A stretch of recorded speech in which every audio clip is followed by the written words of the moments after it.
sejam bem-vindos a mais uma videoaula do nosso curso de Fórmulas e Funções.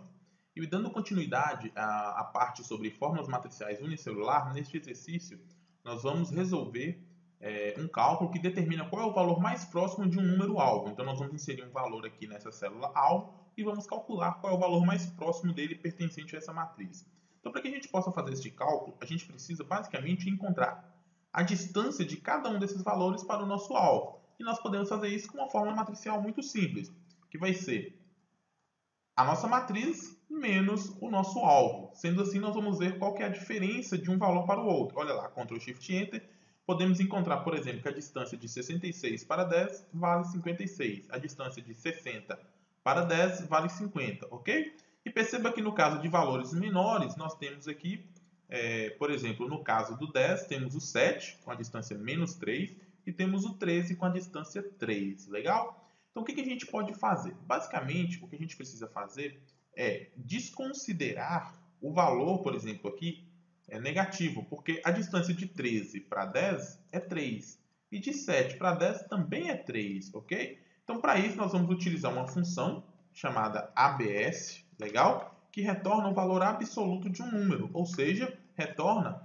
o número sem o seu sinal. Se a gente colocar aqui, ó, Ctrl Shift Enter, olha lá, temos 3 aqui e 3 aqui, legal? Neste caso, ele vai retornar o 13 como o valor mais próximo, porque ele vai encontrar o primeiro valor mais próximo, certo? O que a gente precisa fazer? Neste caso aqui, a gente precisa identificar qual que é o menor valor dessa segunda matriz que nós calculamos, para saber qual que é o número que está mais próximo, certo? Neste caso, do 10 é o 13. Então, como é que a gente vai fazer? A gente vai fazer uma fórmula aqui, olha lá, menor distância. Nós vamos calcular utilizando essa matriz, ok? Olha lá, igual o mínimo, que é o menor valor que a gente encontra, desta matriz. Ctrl Shift Enter, temos 3 como a menor distância. Sabendo que 3 é a menor distância, basta a gente encontrar a posição que o número 3 está dentro dessa matriz. Encontrando a posição que o número 3 está dentro dessa matriz, a gente vai encontrar qual que é o menor valor, qual que é o valor mais próximo do número 10, ok? Então, como é que a gente vai fazer isso? Olha lá, vamos utilizar o CORRESP, ok?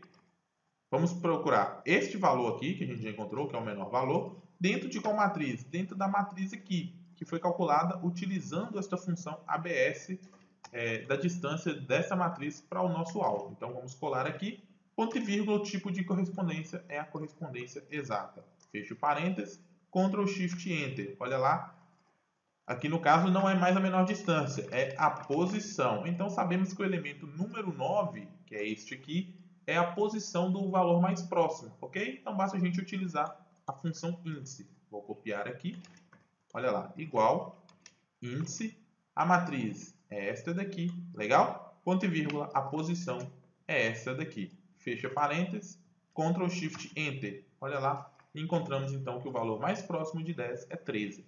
Neste caso, porque temos dois valores mais próximos, legal? Se a gente colocar aqui, por exemplo, 14, o valor mais próximo de 10 vai passar a ser 7. Olha lá, o valor mais próximo de 10 é 7.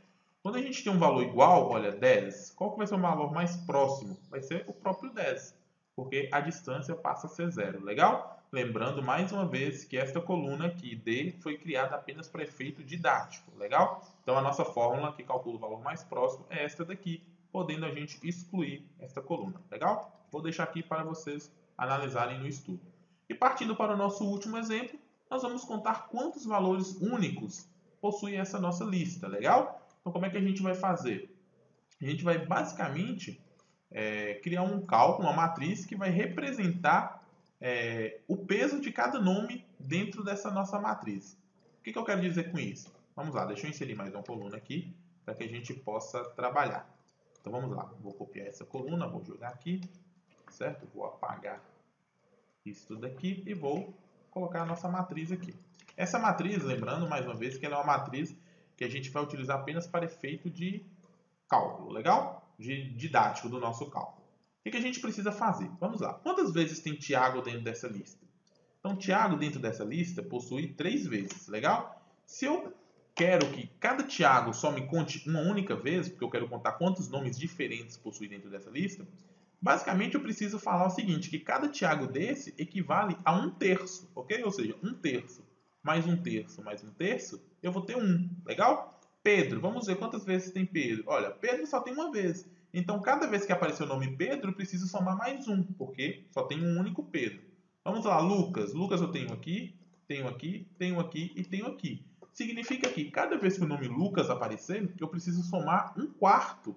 Para que quando os 4 Lucas aparecer nessa lista, somando 1/4, mais 1/4, mais 1/4, mais 1/4, a gente vai ter 1 também de resultado. Sendo assim, o nome Lucas vai contribuir apenas com 1. Então, como é que a gente vai calcular esse peso de cada nome? Basicamente, a gente vai fazer assim, ó, igual o número 1 dividido por quantas vezes esse nome aparece aqui dentro. E a gente consegue isso utilizando a função conte.si. O nosso intervalo é este. E nós vamos contar cada um dos nomes aqui. Então, vamos repetir o intervalo em conte.si. Legal? Olha, Ctrl, Shift, Enter. Olha lá. Perceba aqui, Tiago aparece 0,33. Legal? Porque tem 3 vezes. O nome que só tem uma única vez, ele aparece como 1. Olha lá, Pedro, 1. Tá vendo? Renan também só aparece uma vez e Ricardo somente uma vez. E o nome Lucas aparece 4 vezes, então vai contribuir com 0,25. Dessa forma, se eu somar toda esta matriz, olha aqui, ó, a soma dá 6. Significa que eu tenho 6 nomes diferentes aqui dentro. Legal? Então, olha lá, se a gente fazer a somatória dessa matriz, a matriz é esta daqui. Olha lá. Igual, soma, a somatória desta matriz que a gente calculou, Ctrl Shift Enter, sabemos quantos nomes diferentes tem aqui. Se eu inserir, por exemplo, no lugar de Tiago, o meu nome, vou colocar aqui, Laender, olha lá. Ele vai retornar 7 neste caso. Por quê? Porque Laender contribui uma vez, Pedro uma vez. Cada Tiago contribui meia vez, porque tem 2, legal? Cada Mateus contribui meia vez, porque também tem 2. Olha lá, Lucas contribui 0,25 cada vez que aparece, porque tem 4. Assim a gente consegue a nossa somatória total de nomes diferentes. Perceba, pessoal, que se a gente apagar um nome desse aqui, o que vai acontecer? Olha, eu vou apagar. Vai resultar em um erro aqui. Por quê? Porque quando a gente conta quantas vezes tem esse valor, ele retorna 0. E 1 dividido por 0 acaba retornando aqui na nossa matriz um erro de divisão por 0. E neste caso, ele dá o erro aqui na nossa fórmula. O que a gente pode fazer? A gente pode fazer que, caso essa divisão seja um erro, ele retorne 0, porque ele não vai influenciar na nossa soma, evitando assim que o nosso resultado dê um erro. Então, olha lá, o que a gente pode fazer aqui? Igual, se erro, legal? Se este nosso cálculo for um erro, ponto e vírgula, 0. Olha lá, Ctrl Shift Enter. Olha, onde não tem nome, ele retorna 0. Dessa forma, ele contribui na nossa somatória com nada. Então, a gente pode apagar nossa fórmula aqui novamente. Vamos copiar essa nossa matriz, utilizando a função se erro, e vamos somá-la. Olha, soma, a nossa matriz é essa que nós calculamos, Ctrl Shift Enter. Temos, então, 7 como resultado. Legal? Então, esta é a nossa fórmula aqui de cálculo para valores únicos.